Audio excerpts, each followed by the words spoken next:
ఈరోజు మా నాయకుడు నారా లోకేష్ గారి జన్మదిన సందర్భంగా మా పెదకూరపాడు నియోజకవర్గం అమరావతి మండలంలోని ధర్నకోట గ్రామంలో ఈ చెరువు సుందరీకరణ కోసం డాక్టర్ వడ్లమూడి శ్రీనివాసరావు గారు ముందుకు రావడం జరిగింది. వారి నేతృత్వంలో ఈ చెరువుని వాకింగ్ ట్రాక్ మరియు ఎన్టీఆర్ విగ్రహం పెట్టే విధంగా రూపొందించడం జరిగింది. అది రాబోయే రోజుల్లో ఇవాళ కార్యక్రమం మొదలుపెట్టి నారా లోకేష్ గారి బర్త్డే సందర్భంగా ఇవాళ కార్యక్రమం మొదలుపెట్టి యాజ్ ఎర్లీ యాజ్ పాసిబుల్ దాన్ని ఫినిష్ చేసే విధంగా ప్రయత్నం చేస్తున్నారు.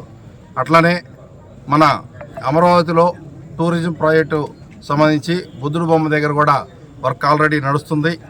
అక్కడ కూడా ఈ బుద్ధుడు బొమ్మ కార్యక్రమాలు గవర్నమెంట్ ద్వారా జరుగుతున్నాయి. ఇకపోతే మా నాయకుడు నారా లోకేష్ గారు మన ప్రభుత్వం వచ్చిన తర్వాత విద్యాశాఖలో సమూలమైన మార్పులు తీసుకొచ్చి దాదాపు 67 లక్షల మంది స్టూడెంట్స్కి తల్లికి వందనం పథకం ద్వారా చదువుకోవడానికి విద్యార్థులకి డబ్బులు ఇవ్వడం జరిగింది.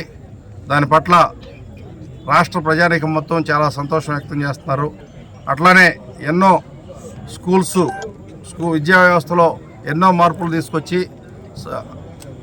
సమూలమైన మార్పులు తీసుకొచ్చి అట్లానే దావోస్ వెళ్ళి కానీ కంపెనీల గురించి కానీ ఐటీ కంపెనీల గురించి కానీ అట్లానే గూగుల్ గురించి కానీ వైజాగ్లో గూగుల్ కంపెనీని ఎస్టాబ్లిష్ చేయడంలో కానీ ఆయన పాత్ర ఎంతో ఉంది.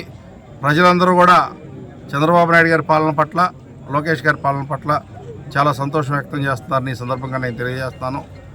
రాష్ట్ర వ్యాప్తంగా మా నాయకుడు నారా లోకేష్ గారి జన్మదిన వేడుకలు జరుపుకుంటూ అన్నదాన కార్యక్రమాలు కానీ ఏదైనా సొసైటీకి ఉపయోగపడే పనులు మాత్రమే చేస్తున్నారు.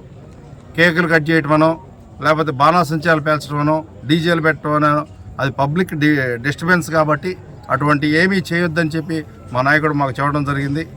ఆ దిశగా మేము అటువంటి ఏమీ డిస్టర్బెన్స్లు జరగకుండా పబ్లిక్కి సొసైటీకి ఉపయోగపడే పనులు మాత్రమే ఈరోజు చేయడం జరిగిందని ఈ సందర్భంగా నేను తెలియజేస్తున్నాను. Thank you.